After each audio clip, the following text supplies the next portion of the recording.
അപ്പൊ ഞാനിങ്ങനെ ട്യൂട്ടർ അടുത്ത് തന്നെ സംസാരിച്ചിട്ടുണ്ട്, ഇത് ഗേൾസിന് സ്കോപ്പ് ഇല്ലാത്ത ഏരിയ ആണോ ഞാൻ ചോദിച്ചിട്ടുണ്ട്. ഞാൻ കംഫർട്ട് ആവണത് എങ്ങനെയാ വെച്ചാൽ ഒരു ഓഫീസ് വർക്ക് കിട്ടുമ്പോഴാണ്. അതുകൊണ്ടാണ് ഞാൻ ബിം ചൂസ് ചെയ്യാൻ കാരണം തന്നെ അതാണ്. ഇപ്പൊ ഈ കോഴ്സ് കഴിഞ്ഞ് നമ്മൾ ഇന്റേൺഷിപ്പ് ആണ് നമ്മളൊരു പ്രൊഫഷണൽ ആക്കി എന്ന് എനിക്ക് പറയാൻ പറ്റുന്ന കാര്യം.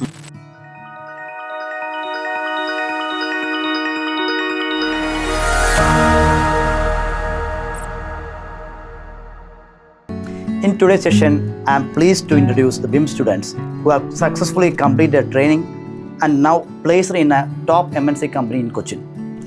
സോ അവരുടെ BIM ജേർണിയെ പറ്റി നമുക്ക് സംസാരിക്കാം. അപ്പോൾ എന്തൊക്കെയായിരുന്നു അവർ ചാലഞ്ചസ്, എങ്ങനെയായിരുന്നു അവരുടെ ലേണിംഗ് എക്സ്പീരിയൻസ് എന്നതിനെക്കുറിച്ചൊക്കെ നമുക്ക് സംസാരിക്കാം. സുമയ, അപ്പോൾ ജോബൊക്കെ കിട്ടി, സന്തോഷമല്ലേ? എങ്ങനെ BIM-ൻ്റെ കരിയർ എടുത്തതിൽ എത്രത്തോളം സാറ്റിസ്ഫാക്ടറി ആണ്? അപ്പോൾ ഇതെനിക്ക് ഓർമ്മയുണ്ട്, വന്നപ്പോൾ ഉള്ള സുമയും ഇപ്പോൾ ഉള്ള സുമയും നല്ല ഡിഫറൻസ് ഉണ്ട് ആക്ച്വലി. സോ ഈ കരിയർ എടുത്തതിന് എന്താണ് എൻ്റെ ഒരു സാറ്റിസ്ഫാക്ഷൻ? 100% ആണ്. കാരണം ഞാൻ ഇപ്പോൾ എനിക്ക് എഞ്ചിനീയറിംഗ് ആണല്ലോ കഴിഞ്ഞത്. എനിക്കൊരു സൈറ്റ് വർക്ക് ചെയ്യുന്നതിനോട് ഒട്ടും ഇഷ്ടമുള്ള ഒരാളല്ലായിരുന്നു ഞാൻ. എനിക്ക് ഓഫീസ് വർക്ക് അങ്ങനെയായിരുന്നു ഇഷ്ടം. ഇപ്പോൾ എഞ്ചിനീയറിംഗ് കഴിഞ്ഞ സമയത്ത് ഞാൻ കോളേജിൽ നിന്ന് തന്നെ ബാംഗ്ലൂർ സ്നൈഡർ എന്ന് പറഞ്ഞ കമ്പനിയിൽ ഞാൻ പ്ലേസ്ഡ് ആയതാണ്. അപ്പോൾ പോകേണ്ട കുറച്ച് ബുദ്ധിമുട്ടുകൾ ഉള്ളതുകൊണ്ടാണ് പിന്നെ അത് പോകാൻ പറ്റില്ല എന്നുള്ള ഒരു ഇതിലേക്ക് എത്തി. അപ്പോൾ ഞാൻ സ്റ്റക്കായി നിൽക്കുകയാണ്. അപ്പോഴാണ് നമ്മൾ കോളേജിൽ വെച്ചിട്ട് തന്നെ നമുക്കൊരു ഓറിയന്റേഷൻ പോലെ നടത്തി, ബിമ്മിനെ കുറിച്ചിട്ടൊക്കെ ഒരു ടീം വന്നിട്ട് നടത്തിയിട്ടുണ്ട്. അതെ, നമ്മൾ ടെക് ഫെസ്റ്റിനൊക്കെ AC പങ്കെടുത്തിട്ടുണ്ട് എന്നൊക്കെ അറിഞ്ഞു. അപ്പോൾ ആ സമയത്ത് ഞാൻ ഈ ബിമ്മിനെ കുറിച്ചൊക്കെ ഒന്നും കൂടെ എൻക്വയറീസ് നടത്തി. ഇപ്പൊ നമുക്ക് നിയർ ബൈ ആയിട്ട് ഇപ്പോൾ കോഴിക്കോടാണെങ്കിലും പിന്നെ ഇപ്പോൾ കൊച്ചിയിലൊക്കെ പോയി ചെയ്യാനും കുറേ സെന്ററിലൊക്കെ നമ്മൾ നോക്കിയിട്ടുണ്ടായിരുന്നു ആ സമയത്ത്. പിന്നെ കുറെ നമ്മൾ എൻക്വയറീസ് ഒക്കെ നടത്തിയതിന് ശേഷം ലാസ്റ്റ് AC തന്നെ വരാം എന്നുള്ള രീതിയിലാണ് ഇവിടെ വരുന്നത്. ആ വന്ന പാടെ തന്നെ ബാസ്മിക്കൻ്റെ ഒരു ഓറിയന്റേഷൻ സെക്ഷൻ ഉണ്ടായിരുന്നു. അപ്പോൾ തന്നെ നമുക്കൊരു കോൺഫിഡൻസ് ആയി. ഇപ്പോൾ പഠിച്ചെടുക്കാവുന്നതേ ഉള്ളൂ, അല്ലാണ്ട് ഭയങ്കര സംഭവം അല്ല എന്ന് വെച്ചിട്ട് നമ്മൾ കഷ്ടപ്പെടാൻ നമുക്ക് ഇഷ്ടത്തിൽ നമ്മൾ ചെയ്യാന്നുണ്ടെങ്കിൽ നമുക്കത് പറ്റും. അപ്പോൾ നമുക്ക് എന്താണ് ഇത് എന്നുള്ളൊരു സംഭവം ഉണ്ടല്ലോ, അത് കിട്ടി. അങ്ങനെയാണ് ഇവിടെ ജോയിൻ ചെയ്യുന്നത്. അപ്പോൾ ആ എക്സ്പീരിയൻസ് ലേണിംഗ് എങ്ങനെയുണ്ടായിരുന്നു? ചാലഞ്ചിങ് ആയിരുന്നു? സ്റ്റാർട്ടിങ്ങിൽ നിങ്ങൾ ആദ്യം ഒന്ന് ഫിയർ ഫാക്ടർ ഉണ്ടായിരുന്നു, എന്നെ കൊണ്ട് പറ്റുമോ പറ്റില്ല അങ്ങനെ തുടങ്ങി. അപ്പോൾ അത് ഡെമോയിൽ ഓക്കെ ആയിരുന്നു. ക്ലാസ് കയറിയ ശേഷം എന്തായിരുന്നു അതിൻ്റെ ഒരു? നമ്മൾ ചെയ്യാൻ തുടങ്ങുമ്പോൾ, പഠിപ്പിച്ചു തരാൻ തുടങ്ങുമ്പോൾ നമ്മൾ ആദ്യം കാണുന്നത് നമ്മൾ CAD ഇൻസേർട്ട് ചെയ്യുന്നതാണ്. CAD ഫയൽ കാണുമ്പോൾ എന്താ ഒരുപാട് ഇപ്പോൾ ഫുൾ എന്തൊക്കെയോ ഇതൊക്കെ നമ്മൾ ചെയ്യണം, കുറേ ഉണ്ടല്ലോ, ഇത് കുറച്ച് ടഫാണല്ലോ അങ്ങനെയൊക്കെ ആദ്യം തോന്നും. പക്ഷെ നമുക്ക് പഠിപ്പിച്ച് തരുന്നതും നല്ലൊരു വേയിലാണ് പഠിപ്പിച്ച് തന്നോണ്ടിരുന്നത്. ഒട്ടും സ്പീഡല്ല, നമ്മളൊപ്പം തന്നെ കൊണ്ടുവന്ന് എല്ലാവരും ചെയ്ത് ഒരു നന്നായിട്ട് നമ്മൾ മോണിറ്ററിങ് ചെയ്യും. അപ്പോൾ ആ ഒരു ഇതിൽ എല്ലാവരും ഒരുമിച്ച് കൊണ്ടുപോയി ആ CAD ഒന്നൊരു വിഷയമല്ല, കാരണം കുറച്ച് ഭാഗം നമ്മളെടുത്ത് ചെയ്യുമ്പോൾ ഒന്നൊരു വിഷയമല്ല എന്നുള്ള രീതിയിലെടുത്ത് CAD റീഡ് ചെയ്ത് കിട്ടിയാൽ നമുക്ക് സിമ്പിളാ. ആ റീഡ് ചെയ്യേണ്ടതാണ് നമുക്ക് വന്ന സമയത്ത് നമുക്കത് മനസ്സിലാവില്ലല്ലോ. അപ്പോൾ റീഡ് ചെയ്യേണ്ട ആ ഒരു മെത്തേഡൊക്കെ പറഞ്ഞു തന്ന് ഒക്കെ നല്ല ക്ലാരിറ്റി തന്നു. അങ്ങനെ നമ്മൾ ചെയ്തു വരുമ്പോൾ കുഴപ്പമില്ലേനും അങ്ങനെ ചെയ്തു വന്നു. അപ്പോൾ സുമ ഇപ്പോൾ പ്ലേസ്ഡ് ആയി, ഒരു കൊച്ചിൻ കമ്പനി MNC കമ്പനിയിൽ പ്ലേസ്ഡ് ആയിട്ടുണ്ട്. അപ്പോൾ ഈ പ്ലേസ്മെന്റ് ആവാനുള്ള കാരണം എന്തായിരിക്കും? എന്തുകൊണ്ടാണ് സുമയെ അവർ സെലക്ട് ചെയ്തിട്ടുണ്ടെന്നാണ് സുമയെ മനസ്സിലാക്കുന്നത്? അത് നമുക്ക് ഇപ്പോൾ ACന്ന് കിട്ടിയിട്ടുള്ള 100% പ്ലേസ്മെന്റ് അസിസ്റ്റൻസ് തന്നെ ആയിരിക്കും. എന്ന് വെച്ചാൽ നമുക്കിപ്പോൾ ഈ കോഴ്സ് കഴിഞ്ഞതിന് ശേഷം നമുക്ക് ഈ കോഴ്സിൻ്റെ ഇടയ്ക്ക് തന്നെ നമുക്കിപ്പോൾ മോക്കപ്പ് റൗണ്ട്സ് ഉണ്ടാവാറുണ്ട്, എക്സാംസ് വെക്കാറുണ്ട്. അപ്പോൾ ഇതിൽ നിന്നൊക്കെ നമ്മളിപ്പോൾ ടെക്നിക്കലി ഏബിൾ ആണോ എന്നുള്ളത് നമുക്ക് മനസ്സിലാവുമല്ലോ. ആ ഒരു കോൺഫിഡൻസ് ഇപ്പം നമ്മളെ മുഖത്തുണ്ടായിരിക്കും. ഇപ്പോൾ ഒരു ഇന്റർവ്യൂക്ക് പോകുമ്പോഴാണെങ്കിൽ നമ്മൾ പേടിക്കേണ്ട കാര്യമില്ല, നമുക്ക് ഒരു ആ സ്കില്ല് നമുക്ക് ഉണ്ട് എന്നുള്ള കാര്യം നമ്മളിപ്പോൾ ഒരു ചോദിക്കുന്ന ക്വസ്റ്റ്യൻസിലൂടെയോ അല്ലെങ്കിൽ ഒരു ടൂൾ ടെസ്റ്റ് നടത്തുമ്പോൾ അതിലൂടെയൊക്കെ അവർക്ക് അത് സിങ്ക് ആവും. അപ്പോൾ ഒരു സെലക്ട് ചെയ്യുന്നതായിരിക്കും എന്നാണ് എനിക്ക് തോന്നുന്നത്. എങ്ങനെ ക്വസ്റ്റ്യൻസിനൊക്കെ ഉത്തരം പറയാൻ പറ്റിയിട്ടുണ്ടായിരുന്നു അപ്ലൈ ചെയ്യുന്ന സമയത്ത്? അപ്പോൾ ഇതിൽ റൗണ്ട് ടെക്നിക്കൽ റൗണ്ട് ഉണ്ടായിരുന്നു, ടൂൾ ടെസ്റ്റ് ഉണ്ടായിരുന്നു അല്ലേ? രണ്ടും അറ്റൻഡ് ചെയ്യാൻ പറ്റിയിരുന്നു. ടെക്നിക്കൽ റൗണ്ട് ആദ്യം ഒരു എക്സാം ആയിരുന്നു, അത് അറ്റൻഡ് ചെയ്തു. അത് കഴിഞ്ഞ ഒരു ഇന്റർവ്യൂ, അതിലവർ കുറച്ച് ക്വസ്റ്റ്യൻസ് ചോദിച്ചു. പിന്നെ നമ്മളെ ഈ സാലറി എക്സ്പെക്ടേഷൻസ് അങ്ങനത്തെ കാര്യങ്ങളൊക്കെ ചോദിച്ചു.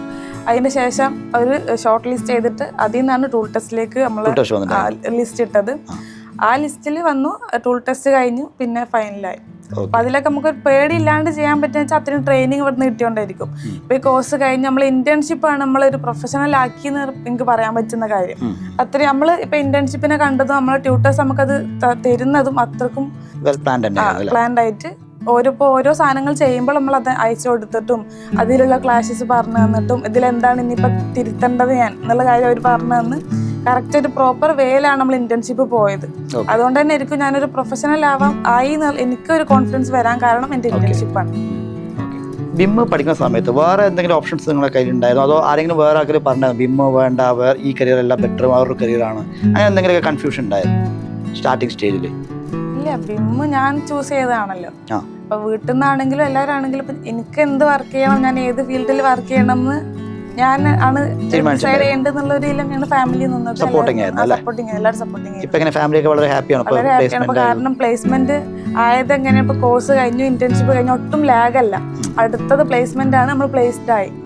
അപ്പൊ ഞാനിപ്പോ ഈ കോഴ്സൊക്കെ കഴിഞ്ഞിട്ട് പഠിച്ചാൽ ഞാൻ എന്താ ചെയ്യാ, അങ്ങനത്തെ ഒരു ഫേസ് എനിക്ക് വന്നിട്ടേ ഇല്ലല്ലോ. കാരണം കോഴ്സ് ചെയ്യുന്നപ്പത്തിന്റെ ഇന്റേൺഷിപ്പ് നടത്തുന്നു, ഇന്റേൺഷിപ്പ് കഴിഞ്ഞതിന് ശേഷം പ്ലേസ്മെന്റ്, നമുക്കിപ്പോ 2025 പാസ് ഔട്ട് ആണ് ഞാൻ ബിടെക്. അത് കഴിഞ്ഞതിന് ശേഷം നമുക്ക് ഒരു ഇയർ ഗ്യാപ്പ് ഒന്നും വന്നില്ല. ഇപ്പൊ 26 നമ്മളിപ്പോ ജോയിൻ ചെയ്യാൻ പോവാണ്. അപ്പൊ അതിലേക്കാളൊരു സന്തോഷമുള്ള കാര്യം വേറെ എന്താ, ഞാൻ അതാണ് ഞാൻ ആഗ്രഹിച്ച കാര്യം. നമുക്കൊരു ഗ്യാപ്പ് വരാണ്ട് നമ്മളിതൊക്കെ ഫില്ല് ചെയ്ത് പോയിട്ടുണ്ടാവും. ജോയിൻ ചെയ്യാൻ പോകുന്ന ഡേറ്റ് ഏതാണ്? 12 ജാനുവരി കൊച്ചി. സുമയ്ക്ക് ഇവിടെ ടെക്നിക്കൽ സ്കില്ല് വളരെ കറക്റ്റായിട്ട് കിട്ടിയെന്ന് പറഞ്ഞു. കാരണം ഇത്രയും പ്രോപ്പർ ആയിട്ടുള്ള ഒരു വർക്ക് ഫ്ലോയിൽ പോകുമ്പോൾ ടെക്നിക്കൽ സ്കില്ല് കിട്ടി, അതിൻ്റെ കോൺഫിഡൻസ് ഉണ്ടായിരുന്നു. അതെന്തായാലും ഇൻ്റർവ്യൂവിൽ റിഫ്ലക്ട് ചെയ്തു.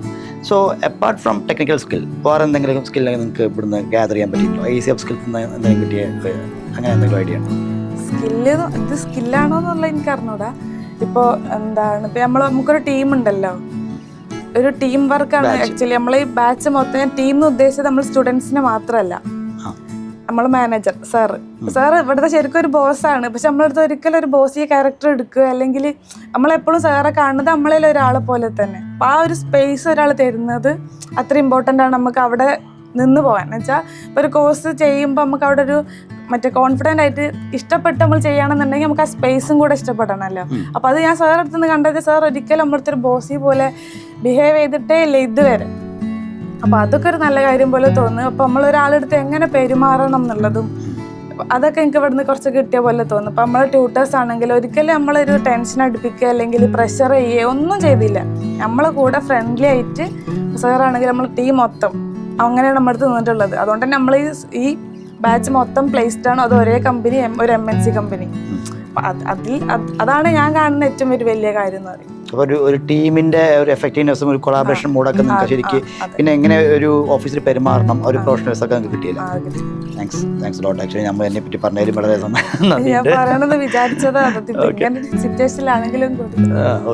Thank you. ഓക്കെ, ഇപ്പോൾ സുമയ്യ, ഇപ്പോൾ നമ്മൾ ബിമ്മിലേക്ക് വരുന്ന ആൾക്കാർക്ക് പലർക്കും തോന്നുന്നത് ബിമ്മ് വേണോ വേണ്ടേ എന്നുള്ള വർത്താണോ അല്ലെങ്കിൽ തോന്നാറുണ്ട്. അപ്പോൾ അവരോട് എന്തായിരിക്കും സുമയുടെ ഒരു അഡ്വൈസ് എന്ന് പറയുകയാണെങ്കിൽ, സജഷൻ ഒരു അഡ്വൈസ് എന്തായിരിക്കും? അങ്ങനെ ഒരു കൺഫ്യൂഷൻ്റെ ആവശ്യമില്ല. ബേസിക്കലി ഞാൻ വന്ന സമയത്ത് മൊത്തം ബോയ്സ്, ഞാൻ ഒറ്റ ഗേള് തന്നെ നമ്മളെ ബാച്ചില്. അപ്പൊ ഞാനിങ്ങനെ ട്യൂട്ടർ അടുത്ത് തന്നെ സംസാരിച്ചിട്ടുണ്ട്, ഇത് ഗേൾസിന് സ്കോപ്പ് ഇല്ലാത്ത ഏരിയ ആണോ ഞാൻ ചോദിച്ചിട്ടുണ്ട്, ശരിക്കും ഞാൻ ചോദിച്ചിട്ടുണ്ട്. അപ്പോൾ പറഞ്ഞത് അങ്ങനെയൊന്നുമല്ല, ആൾക്കാർ അത്രയ്ക്ക് അവെയർ അല്ലാത്തതുകൊണ്ടാണ് വരാത്തത്. അപ്പോൾ ഇപ്പം ഞാനിപ്പോൾ പ്ലേസ്ഡ് ആയില്ലേ, അപ്പം അതൊരു എക്സാമ്പിളാണ്. അതങ്ങനെ നമുക്ക് പറ്റില്ല, ഇത് നല്ല മേഖല അല്ല, അങ്ങനെയൊന്നുള്ള കാര്യമില്ല. യഥാർത്ഥം ഞാൻ മനസ്സിലാക്കുന്നത് ഗേൾസിന് കുറച്ചും കൂടി ഓറിയന്റഡ് ആണ്. കാരണം സൈറ്റിൽ പോകണ്ടെന്നല്ല ഞാൻ പറയണം, പക്ഷേ comparatively they will prefer four office work. അങ്ങനെയാണെങ്കിൽ ബിം എന്നുള്ളത് വെരി ഗുഡ് ഓപ്ഷൻ ആണ്. അങ്ങനെ തന്നെയാണ്. ഞാനിപ്പോൾ സൈറ്റ് വർക്കിൽ എനിക്ക് ഇൻട്രസ്റ്റ് ഇല്ലാത്തതുകൊണ്ടാണ്. ഞാൻ ഇപ്പോൾ ഇലക്ട്രിക്കൽ എഞ്ചിനീയറിംഗ് ആണല്ലോ പഠിച്ചത്. അപ്പം അങ്ങനത്തെ സൈറ്റിൽ പോയിട്ട് വിസിറ്റ് ചെയ്ത് വർക്ക് ചെയ്യുന്നതിനേക്കാളും എനിക്കൊന്നും കൂടെ ഞാൻ കംഫർട്ട് ആവുന്നത് എങ്ങനെയാണെന്ന് വെച്ചാൽ ഒരു ഓഫീസ് വർക്ക് കിട്ടുമ്പോഴാണ്. അതുകൊണ്ടാണ് ഞാൻ ബിം ചൂസ് ചെയ്യാൻ കാരണം തന്നെ അതാണ്. അപ്പോൾ പക്ഷെ ഞാൻ എടുത്ത ഏറ്റവും ബെസ്റ്റ് ഓപ്ഷൻ ബിമ്മാണ്. റിവിറ്റ് പഠിച്ചു, നായ്സ് വർക്ക് പഠിച്ചു, ഈവൻ CAD-ന്റെ ബേസിക്സ് എന്താണ്, എങ്ങനെയാണ് CAD റീഡിങ്, അല്ലെങ്കിൽ എഞ്ചിനീയറിംഗ് വ്യൂ എന്താണ്, ടെക്നിക്കൽ വ്യൂ എന്താണെന്നൊക്കെ ഒരു ഇത് കിട്ടിയിട്ടുണ്ട്. അപ്പോൾ ടൂൾ അല്ലാതെ ബിമ്മിനെ പറ്റിയിട്ട് ഒരു ഐഡിയ കിട്ടിയിട്ടുണ്ടായിരുന്നു. എന്താണ് ബിം? കാരണം പൊതുവേ ഉള്ള കുഴപ്പം ബിം എന്താണെന്നോ റിവിറ്റ് എന്താണെന്നോ ആൾക്കാർക്ക് അറിയുന്നില്ല. ഈവൻ വർക്ക് ചെയ്യുന്ന ആൾക്കാർക്ക് പോലും ഒരു കൃത്യത ഇല്ലാത്തതുണ്ട്. അപ്പോൾ ഇവിടെ അതിനെ പറ്റിയിട്ടുള്ള ഒരു ഓറിയന്റേഷൻ കിട്ടിയോ? അതിലെന്തായിരുന്നു നിങ്ങളൊരു കോൺഫിഡൻസ് ലെവൽ എന്താണ് ബിമ്മിനെ പറ്റി? I am not asking about the software, I am talking about the concept BIM എന്ന് പറയുന്നത്. അത് കിട്ടീന്ന് എന്തായാലും കിട്ടീന്ന്. കാരണം തുടക്കത്തിലുണ്ടായ ഓറിയന്റേഷൻ ക്ലാസ് മുതൽ നമ്മൾ പഠിച്ചുകൊണ്ടിരിക്കുന്നത് ഇത് തന്നെയാണ്. എന്താണ് ബിം എന്ന് അറിയാണ്ട് നമുക്ക് ഒരിക്കലും സോഫ്റ്റ്വെയർസിലേക്ക് വരാൻ പറ്റില്ലല്ലോ. ബിം എന്താണ്, ഇതൊക്കെ പിന്നെ ഈ കോഴ്സൊക്കെ കഴിഞ്ഞതിന് ശേഷം സാറിന്റെ അഡ്വാൻസ്ഡ് ബിമ്മിന്റെ ക്ലാസ് ഉണ്ടായില്ലേ, അത് നമുക്ക് കറക്റ്റ് ഒരു വ്യൂ കിട്ടി. എന്താണ് എന്തിനാണ് എന്നൊക്കെയുള്ള സംഭവം അത് നല്ല വാല്യൂ ആണെന്നുണ്ട് ഞാൻ ആ ക്ലാസ്സിന്. ആ അഡ്വാൻസ്ഡ് ബിം അത്ര അടിപൊളിയായിരുന്നു ആ സംഭവം. അപ്പം അതിലൂടെ നമ്മൾ എന്താണ് കറക്റ്റ് ബിം എന്താണ്, നമ്മൾ ഈ സോഫ്റ്റ്വെയർസ് ഇതിൽ ഇങ്ങനെ ചെയ്യാൻ പഠിക്കുന്നതിലുപരി എന്തൊക്കെ ഇത് കൊണ്ട് ചെയ്യാം എന്താണ് എന്നുള്ളൊരു കറക്റ്റ് കാര്യം കിട്ടുന്നത് അങ്ങനെ. അപ്പോൾ സുമയ ഇവിടെ ലേണിംഗ് എക്സ്പീരിയൻസ് പറയുന്ന സമയത്ത് പഠിച്ചു, അതിനുള്ള കറക്റ്റായിട്ട് പ്രോസസ്സ് ഉണ്ടായിരുന്നു എന്ന് പറഞ്ഞു. ലൈക്ക് ഈ പറഞ്ഞ മോക്കപ്പ് സെഷൻസും മാനേജ് സെഷനും അഡ്വാൻസ് സെഷനും ഒക്കെ. അപ്പാർട്ട് ഫ്രം ദിസ് എന്താണ് ACF സ്കിൽസിൽ വേറെ എന്തെങ്കിലും നിങ്ങൾക്കൊരു ആക്ടിവിറ്റീസ് പോലും ഉണ്ടായിരുന്നോ, അതിലേക്ക് ജോയിൻ ചെയ്യാൻ പറ്റിയിട്ടുണ്ടായിരുന്നോ, അങ്ങനെ എന്തെങ്കിലും എന്തായിരുന്നു അതിൻ്റെ ഒരു കോൺസെപ്റ്റ്? ഇപ്പം നമ്മൾ കോളേജിൽ പഠിച്ചിറങ്ങുമ്പോൾ നമുക്ക് കോളേജിൽ എല്ലാ ഫെസ്റ്റും കുട്ടികളൊപ്പം നമ്മളെല്ലാം എൻജോയ് ചെയ്യുന്നുണ്ടായിരുന്നു. അപ്പം നമ്മൾ ഈ കോളേജ് കഴിയുമ്പോൾ നമുക്ക് ഏറ്റവും കൂടുതൽ മിസ് ചെയ്യുക ഇങ്ങനത്തെ കുറേ കാര്യങ്ങളായിരിക്കും. ഇപ്പോൾ പഠിത്തം മാറ്റി വെച്ചാൽ നമുക്ക് ഇതൊക്കെ നമുക്ക് ഇഷ്ടമാണല്ലോ. ഇപ്പോൾ ഈ ക്രിസ്മസ് ആയാലും ഓണം അങ്ങനത്തെ പരിപാടികളൊക്കെ എൻജോയ് ചെയ്യേണ്ട സംഭവം. AC-ലും നമുക്ക് ഞാൻ ഇഷ്ടപ്പെട്ട് വരാൻ തോന്നുന്ന കാര്യങ്ങൾ പറഞ്ഞ ഒരു റീസൺ ഇതും കൂടാണ് ആക്ച്വലി. എന്നുവെച്ചാൽ നമുക്കിവിടെ ഓണം സെലിബ്രേഷൻ, ക്രിസ്മസ് എല്ലാ കാര്യങ്ങളും ഇവിടെ നടത്തിയിട്ടുണ്ടല്ലോ. അപ്പോൾ അതൊക്കെ ഒന്നും കൂടെ നമ്മളെ ടീം തമ്മിലുള്ള ആ ഒരു ബോണ്ട് ഉണ്ടാക്കാൻ, പിന്നെ ഫുട്ബോൾ അങ്ങനത്തെ കുറേ കാര്യങ്ങൾ ഇവിടെ നടക്കലുണ്ടല്ലോ. അപ്പോൾ അതൊക്കെ ഒരു നല്ല കാര്യമായിട്ട് തോന്നി, പ്ലസ് പോയിന്റ് ആയിട്ട് തോന്നുന്നു. ടീമിനെ ഒന്നും കൂടെ ഇതായിട്ട് നിർത്താൻ തീർച്ചയായും ഇങ്ങനത്തെ ആക്ടിവിറ്റീസ് ഒക്കെ സത്യം പറഞ്ഞാൽ നമ്മൾ ഉദ്ദേശിക്കുന്നത് തന്നെയാണ്. ഈ ബോണ്ട് കൂടണം, ബാച്ച്മേറ്റ്സ് തമ്മിലുള്ള ഇൻട്രാക്ഷൻ കൂടണം, കമ്മ്യൂണിക്കേഷൻ നന്നാവണം. ഇതൊക്കെ ബിമ്മിന്റെ പാർട്ടാണ് ആക്ച്വലി. ഇതൊക്കെ നടക്കണമെന്നുണ്ടെങ്കിൽ ആദ്യം വേണ്ടത് ആ ഒരു മൈൻഡ് സെറ്റാണ്. സോ അതിലേക്ക് എത്തിക്കാനാണ് സത്യം പറഞ്ഞാൽ ഇങ്ങനത്തെ കാര്യങ്ങളൊക്കെ ആഡ് ആവുന്നത്. അതൊക്കെ എന്തായാലും യൂട്ടിലൈസ് ആയി എന്നുള്ളത് അറിഞ്ഞതിൽ വളരെ സന്തോഷം. അപ്പോൾ സുമയ ഓക്കെ, ഇപ്പോൾ പ്ലേസറിൽ വളരെ സന്തോഷം. അപ്പോൾ കീപ്പ് ഇൻ ടച്ച്. നമ്മൾ ACF സ്കിൽസ് എന്ന് പറയുന്നത് ഒരിക്കലും ഒരു ഷോർട്ട് ടേമിനല്ല, നമ്മൾ ലോങ് ടേം റിലേഷൻഷിപ്പാണ്. അപ്പോൾ എപ്പോഴും നമ്മളിപ്പോൾ ടച്ച് ചെയ്യാൻ ഈ പറഞ്ഞ പോലെ എന്തെങ്കിലും ടെക്നിക്കൽ ഇഷ്യൂസ് ഒക്കെ ഉണ്ടെങ്കിൽ എപ്പോഴും കണക്ട് ചെയ്യാം. We are happy to support you. Thank you. Best of luck.